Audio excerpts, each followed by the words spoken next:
Hello there. I welcome you to today's success story. And how do you deal with relationship with others? How do you manage your relationship with others?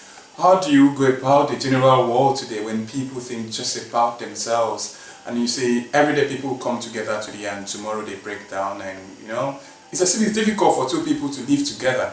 And that's why we've come together. This month of February is a month of love and relationship. So we've decided to package this month of February to be a month of love, a month of building relationship, career relationship, and every kind of relationship or family relationship.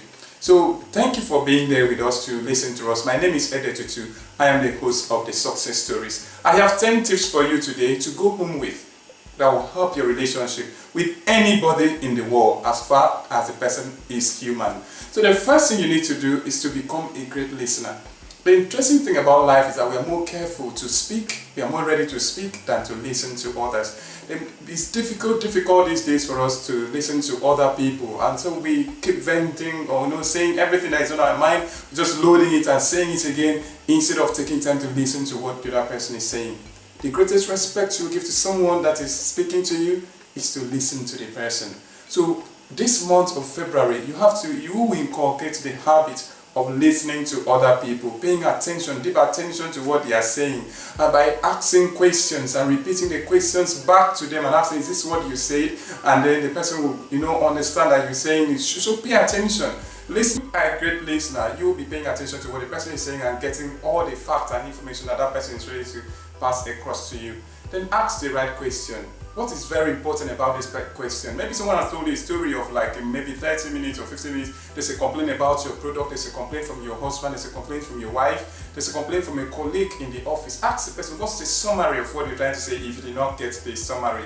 Repeat the question back to the person. Did you say this? Did you say this person did this? Did you say it went this way? And the person will affirm some of it and say, no, that's not what I said. Because if you ask the right question, there's a tendency that you will misunderstand what the person said. And as soon as you misunderstand the context of the question, the context of what the person is talking to you, there's the possibility that you will miss out of the very message that the person is planning or preparing to pass across to you. Pay attention to the whole person.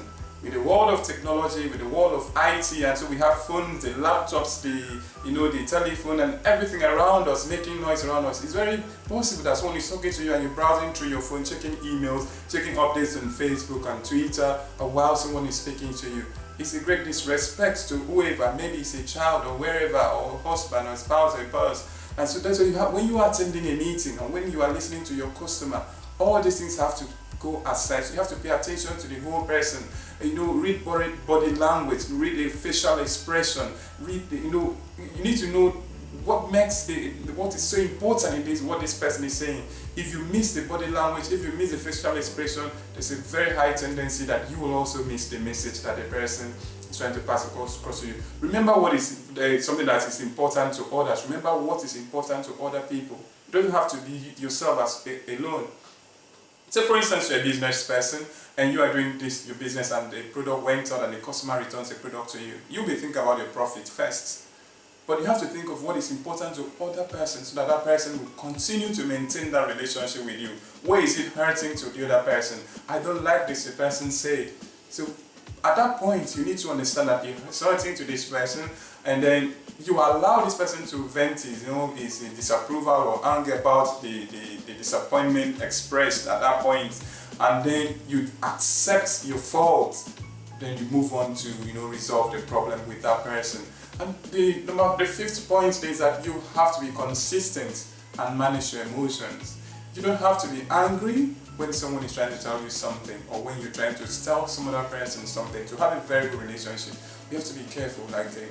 Getting angry, crying when you're trying to say something that is very important can disrupt the message that you're trying to pass across. It can take you beyond what you wanted to do.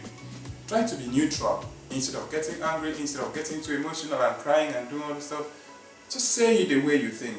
Well, it doesn't matter. When it involves tears, just drop the tears and then just show how you feel. And with this, you'll be able to, get the right message passed across. And then be open and share when the time is right. There is time for everything. The Bible says a time to eat, the time not to eat, the time to live, and the time to die, the time to make war, and the time not to make war. And so, if you are always saying everything at the right time, I think people will understand you. Communication in itself, people say for you to communicate well, you have to say what you have to say at the right time and in the right place, and even to the right person and in the right language. I take for instance, people were very happy and excited, and everyone was very happy and laughing and enjoying themselves. And at that point, you brought in a sad story. You become a joy killer. And so, deciding when it's best to bring issues up will be very important. Let's say like in a house, in a family, everyone is enjoying their meal, and you bring in a sad story at that time. If you bring in a sad story, there's a tendency that someone will abandon the meal and still go hungry, and that may not be very good. So we have to decide the best time, so we also share whatever consent or whatever thing we have to do. Even if it's a joyful thing, you don't have to bring something that makes people laugh when everyone is mourning or crying. There's a funeral, and in that funeral you're making like jest of what is happening. You see, people view it as a disrespect, and it can also destroy relationship. And then be genuine yourself, be genuine, be confident, and humble yourself, be trustworthy, and be positive, and be a person of fun. If you're not genuine, people will not trust you.